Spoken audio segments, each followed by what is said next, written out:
بسم اللہ الرحمن الرحیم۔ السلام علیکم۔ ڈاکٹر اسرار احمد کہتے ہیں کہ قمر شاہ بخاری جب حج کر کے آئے تو وہ میرے پاس آئے تو میں نے ان سے ان کے والد کے بارے میں پوچھا تو ان کی بات سن کر میرے رونگٹے کھڑے ہو گئے۔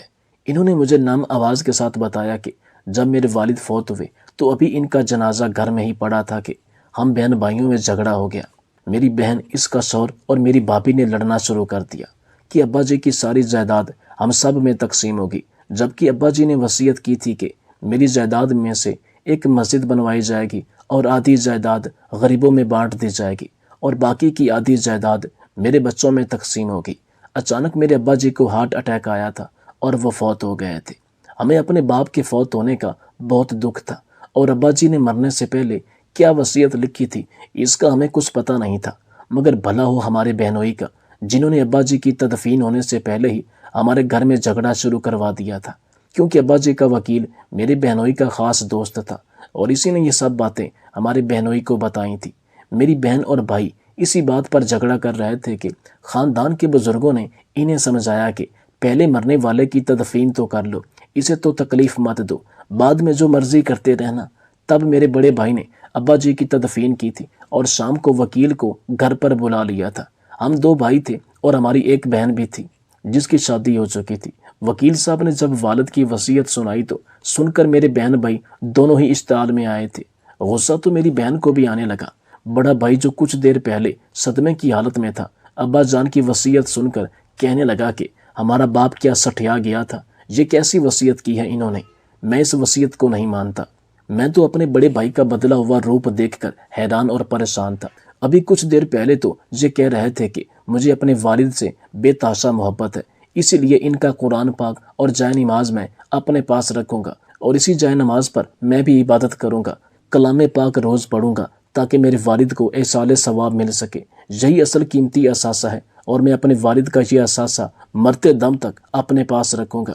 یہ سن کر مجھے اپنے بھائی پر رشک ہوا تھا، لیکن وکیل صاحب کی وصیت سننے کے بعد جو رویہ میرے بھائی نے اپنایا تھا، میں دیکھ کر جتنا بھی حیران ہوتا اتنا کم تھا۔ ارے بھائی کے رویے کو تو میں سمجھ نہیں پایا تھا کہ میرا بہنوئی بھی اکڑے ہوئے لہجے میں کہنے لگا کہ بڈھے نے اپنی اولاد کا بھی نہیں سوچا۔ ارے ایسا شریعت میں نہیں ہوتا۔ میری بہن بھی اس وقت غصے کی حالت میں بیٹھی تھی۔ اس نے بھی اپنے شوہر کو ایک بار نہیں منع کیا تھا کہ وہ کس طرح کے لہجے میں والد صاحب کے بارے میں بات کر رہا ہے۔ میں نے کہا کہ گلزار بھائی، آپ کا حق نہیں پہنچتا کہ آپ اس بارے میں بات کریں، کیونکہ جی ہم بہن بھائیوں کا اپنا معاملہ ہے اور ابا جان جو بھی وصیت لکھوا کر گئے ہیں، انشاءاللہ ہم تینوں بہن بھائی اسی کے مطابق چلیں گے۔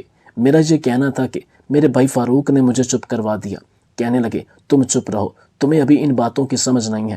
انہوں نے وہ وصیت وکیل صاحب کے ہاتھ سے پکڑی اور کئی ٹکڑوں میں تقسیم کر کے اپنے پیروں میں پھینک کر روند ڈالی۔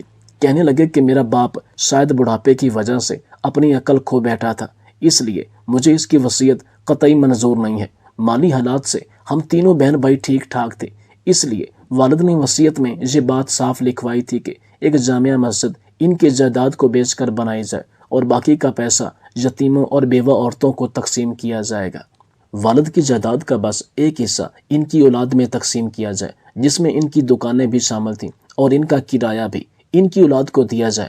لیکن میرے بڑے بھائی کو ابا کی یہ وصیت بالکل غلط لگ رہی تھی۔ میں نے کہا بھائی جان، ہمارے پاس پیسے کی کوئی کمی تو نہیں ہے، پھر آپ کو والد کی وصیت ماننے میں کیا مسئلہ ہے؟ میرا یہ کہنا تھا کہ میرے بھائی کہنے لگے کہ تم چھوٹے ہو، تمہیں ابھی ان باتوں کا علم نہیں ہے۔ جامع مسجد بنانا میرے باپ کا خواب تھا، لیکن بڑے بھائی کہنے لگے کہ شہر بھر میں کوئی 1000 مسجدیں تعمیر ہیں، ایک نئی مسجد بنانے کی ضرورت کیا ہے؟ بھائی کی یہ بات سن کر بہنوئی بھی کھڑا ہو گیا، کہنے لگا کہ فاروق تم بالکل ٹھیک کہہ رہے ہو۔ ارے ان یتیموں اور بیوہ عورتوں کو یہ چیریٹی والے اور یتیم خانے والے دیتے ہی کیا ہیں؟ کچھ بھی نہیں، ایک ٹھینگا تک نہیں دیتے۔ برائے نام چند خاص لوگوں کو کچھ رقم دی اور باقی سب اپنی جیب میں ڈالا جاتا ہے۔ اس لیے ہم اپنا پیسہ کبھی بھی ان کے ہاتھ میں نہیں دیں گے۔ باپ کی جائیداد پر صرف اولاد کا حق ہے، اسی لیے ساری جائیداد صرف تم تینوں کے پاس ہی ہونی چاہیے۔ بہنوئی کی بات سن کر مجھے بہت دکھ ہوا تھا، حالانکہ وہ خود بھی بہت امیر ترین شخص تھا۔ میری بہن بیاہ کر عالی شان گھرانے میں گئی تھی، لیکن پیسوں کے اس لالچ نے شاید بھائی اور بہنوئی کو اندھا کر دیا تھا۔ وکیل صاحب نے کہا کہ میں نے آپ کو آپ کے والد کا پیغام پہنچا دیا ہے، میں بری و ذمہ ہو چکا ہوں، باقی آپ جانیں اور آپ کا کام۔ یہ کہہ کر وکیل جا چکا تھا۔ میرے بڑے بھائی نے کہا کہ چونکہ والد کے مرنے کے بعد میں اس گھر کا بڑا ہوں، اس لیے باقی کے فیصلے میں خود کروں گا۔ ہمارے والد نے ہمیں ہمیشہ بڑوں کی عزت کرنا ہی سکھایا تھا، اس لیے میں نے بڑے بھائی کے ساتھ بحث نہیں کی، کیونکہ میں جانتا تھا کہ وہ اپنی مرضی ہی کریں گے۔ چند دن تعزیت کے گزرنے کے بعد میرے بڑے بھائی جا کر میرے والد کے بینک اکاؤنٹ سے ساری رقم نکلوا کر لے آئے، جو کہ کافی زیادہ تھی، اور انہیں 3 حصوں میں تقسیم کر دیا۔ کیونکہ میری والدہ پہلے ہی انتقال کر چکی تھی، میری بہن اور بھائی بہت خوش تھے، ان کی آنکھیں تو جیسے چمک گئی تھیں۔ لیکن میں نے ایک ٹھنڈی آہ بھری اور بھائی سے کہا کہ میری بات سنیں، آپ لوگوں نے والد کی بات کو اہمیت دینے کی بجائے اپنی جیبیں بھرنے کو اہمیت دی ہے، لیکن میں اپنے حصے کے پیسوں سے اپنے باپ کا خواب ضرور پورا کروں گا اور ایک جامع مسجد تعمیر کرواؤں گا تاکہ میرے والد کی روح خوش ہو جائے۔ میری یہ بات سن کر میرا بڑا بھائی کہنے لگا کہ مجھے لگتا ہے کہ تم پاگل ہو گئے ہو۔ ارے لڑکے، ہوش کے ناخن لو، تم پر ویسے بھی کیس چل رہا ہے، اپنے کیس پر پیسہ لگاؤ اور خود کو اس کیس سے آزاد کرواؤ۔ میں جس کے ساتھ کاروبار کرتا تھا وہاں کچھ ایسے پیچیدہ مسئلے پیدا ہو گئے تھے جس کی وجہ سے مجھ پر غبن کا جھوٹا الزام تھا۔ تم نے خود کو اس مقدمے سے آزاد نہیں کروایا تو تمہیں جیل ہو سکتی ہے، اور میری بات کان کھول کر سن لو، اگر تم جیل میں چلے گئے تو میں تمہارے بیوی بچوں کا بالکل بھی نہیں پوچھوں گا۔ اس لیے تم یہ بات ذہن سے نکال دو کہ میں ایک روٹی بھی تمہارے بیوی بچوں کو تمہارے پیچھے سے دوں گا، بے شک وہ بھوکے مر جائیں۔ اپنے بھائی کی بے حسی دیکھ کر میں یکدم چپ سا ہو گیا تھا۔ منہ میں الفاظ بہت تھے، لیکن میں نے اپنے بڑے بھائی سے کچھ نہیں کہا۔ میرا بڑا بھائی یہ پوچھنے لگا کہ جو دکانیں ہیں اس کا کتنا کرایہ آتا ہے۔ وکیل نے پوری تفصیل بتائی تھی۔ 3 دکانیں ہیں اور تینوں کا کرایہ اتنا آتا ہے۔ میرا بھائی کہنے لگا، بھائی یہ تو کچھ بھی نہیں ہے، اس سے ہمارا گزارا نہیں ہو سکتا۔ ایسا کرو کہ یہ تینوں دکانوں کی قیمت لگاؤ۔ وہ دکانیں میرے والد کی یادگار تھیں، وہیں سے انہوں نے کاروباری سلسلہ شروع کیا تھا، اس لیے ان سے میری جذباتی وابستگی بڑھ گئی تھی۔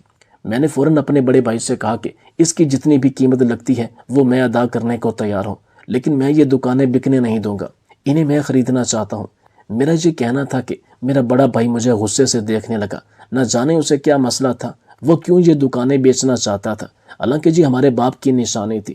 میرے بھائی نے مجھے حیرت سے دیکھا، کہنے لگا، تم ان دکانوں کو کیوں خریدنا چاہتے ہو؟ میں نے کہا کہ ان دکانوں سے میرے والد کی یادیں جڑی ہیں اور میں ان یادوں کا سودا نہیں کرنا چاہتا، مجھے وہ ہمیشہ اپنے پاس رکھنی ہے۔ میری بات سن کر میرا بھائی مسکرا کر کہنے لگا کہ شاید تمہارا دماغ واقع میں ہی پھر گیا ہے، تم بے فضول ہی ان دکانوں پر اپنا پیسہ برباد کرنا چاہتے ہو۔ میں نے کہا، میرا پیسہ ہے، اس کا جو بھی کرو۔ میری بات سن کر میرا بھائی کہنے لگا کہ ٹھیک ہے، جو چاہے کرو، میری طرف سے چاہے اپنے پیسے کو آگ لگا دو، مجھے کیا لگے، لیکن اگر تو یہ دکانیں خریدنا چاہتے ہو تو میں تم سے اس کی قیمت مارکیٹ کی قیمت سے 5 گنا زیادہ لوں گا۔ مجھے اپنے بھائی کی بات پہلے تو سمجھ ہی نہیں آئی کہ آخر وہ مجھ سے مارکیٹ کی قیمت سے 5 گنا زیادہ کیوں لینا چاہتے ہیں۔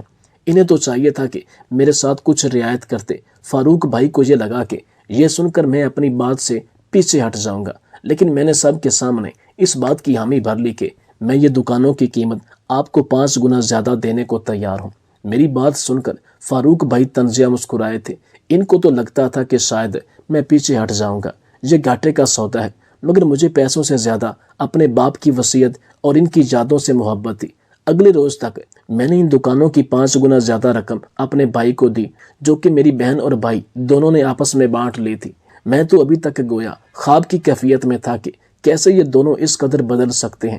کیا یہ لوگ شروع سے ہی والد صاحب سے پیسوں کی خاطر محبت کرتے تھے؟ پیسوں کی خاطر وہ اپنے باپ کی وصیت تک کو بھول گئے، اور اب ان کی دولت کی خاطر ان کی وصیت کے مطابق اگر میں یتیموں کو یہ دولت دینا چاہتا ہوں تو ان لوگوں نے مجھ سے بھی ہر رشتہ توڑ دیا ہے۔ بہرحال چند روز بعد تمام تر کاغذی معاملات طے ہونے کے بعد وہ تینوں دکانیں میرے نام ہو چکی تھی۔ میں وکیل صاحب کے ساتھ ان دکانوں کی جانب گیا تو اس سے پہلے میں چاہتا تھا کہ وکیل صاحب ان دکانداروں سے میرا تعارف کروا دیں کہ اس کے بعد وہ کرایہ انہوں نے مجھے دینا ہے۔ وہ دکانیں کافی بڑی تھیں، تینوں دکانوں میں کام کرنے والے لوگ سبھی بڑے ہی بااخلاق اور اچھے تھے۔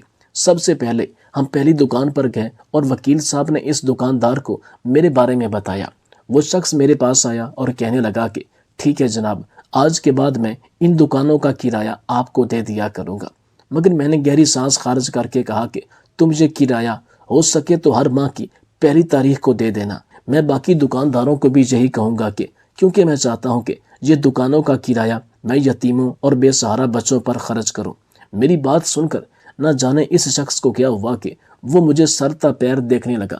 پھر وہ شخص چہرے پر مسکراہٹ سجا کر بولا کہ ٹھیک ہے، میں آپ کو ان دکانوں کا کرایہ 5 گنا بڑھا کر دے دوں گا۔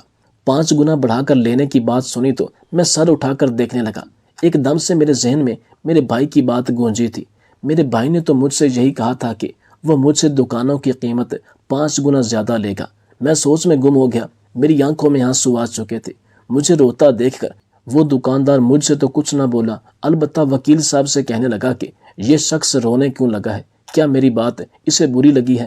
تو وکیل صاحب کہنے لگے کہ نہیں، دراصل دکانوں کی انہیں 5 گنا زیادہ قیمت دینا پڑی ہے، کیونکہ ان کے بھائی یہی چاہتے تھے کہ یہ دکانیں بیچی جائیں، مگر چونکہ یہ دکانیں ان کے باپ کی نشانی تھی، اس لیے وہ انہیں سنبھال کر رکھنا چاہتے تھے۔ یہ سن کر وہ دکاندار بڑا متاثر ہوا تھا۔ کہنے لگا کہ آپ فکر مت کریں، آپ بڑے نیک دل کے مالک ہیں، خدا آپ کے ساتھ کبھی ناانصافی نہیں ہونے دے گا۔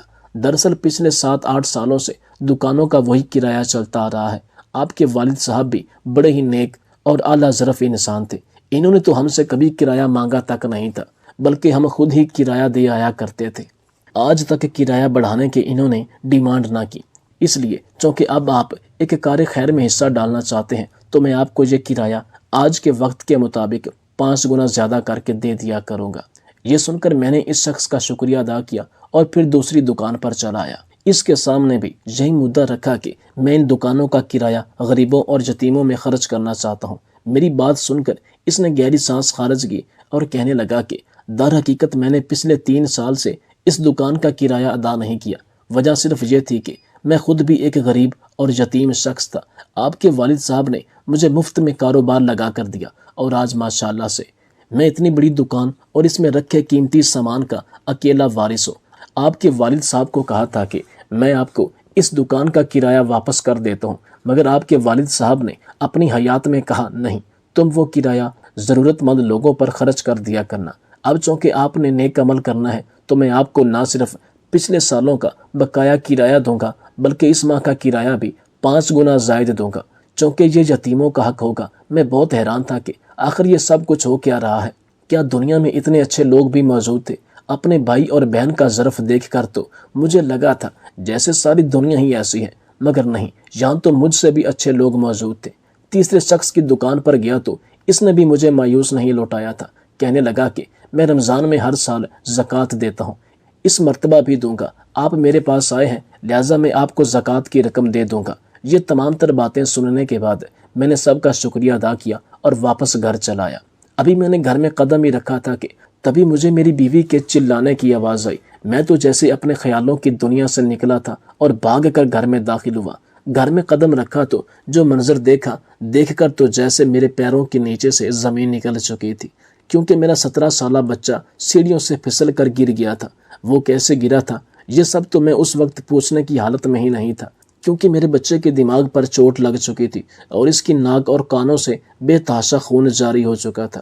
کچھ سمجھ نہیں آ رہی تھی کہ کیا کروں، اس خون کو روکوں یا بہنے دوں، کیونکہ ہو نہ ہو اس کے دماغ کی کوئی نس لیک ہو چکی تھی۔ اگر اس خون کو روکا جاتا تو اس کے دماغ میں خون چلا جاتا اور اس کے لیے مزید خطرہ ہو سکتا تھا۔ میں نے اپنے بچے کو اٹھایا، گاڑی میں ڈالا اور ہم دونوں میاں بیوی فوراً ہسپتال پہنچے۔ یہ میرا اکلوتا بیٹا تھا مگر ذہنی معذور تھا۔ بچپن میں جب یہ 1 سال کا تھا تو بیڈ سے بہت برے طریقے سے گرا تھا۔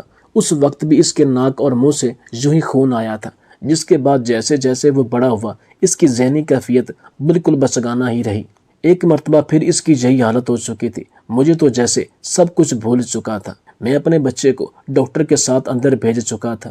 میری بیوی بہت رو رہی تھی اور میں اپنے رب کے حضور دعا کر رہا تھا کہ میرا بچہ بچ جائے، بھلے ہی وہ نارمل نہ تھا مگر میرے لیے دنیا کی ہر خوشی سے بڑھ کر عزیز تھا۔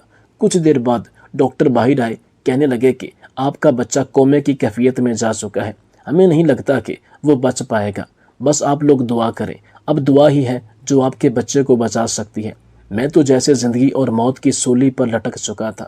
میرا بچہ کئی اور نالیوں کے بیچ پڑا تھا، اس کے دماغ کا خون آنا تو بند ہو چکا تھا مگر اسے ہوش نہیں آیا تھا۔ 3 ہفتے گزر چکے تھے کہ میرا بچہ یوں ہی اسپتال میں بے سود پڑا تھا۔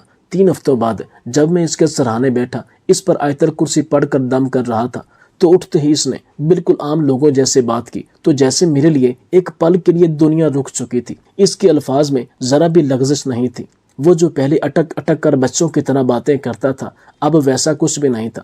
ڈاکٹر نے جب میرے بچے کو بالکل تندرست دیکھا تو وہ بھی حیران ہوئے بغیر نہیں رہ سکے۔